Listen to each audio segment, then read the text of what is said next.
Kim Chiu, sa 2024, new chapter to open.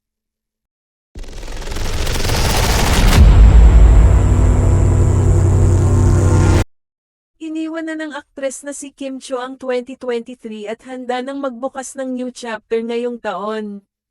Sa latest Instagram post ni Kim, inihayag nito ang pagiging ready sa 2024. Start of a new year, new chapter to open, new beginnings and new.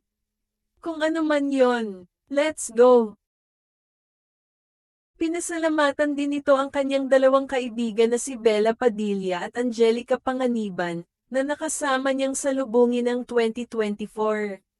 Special shout out to my momses for giving me the best core memory ever.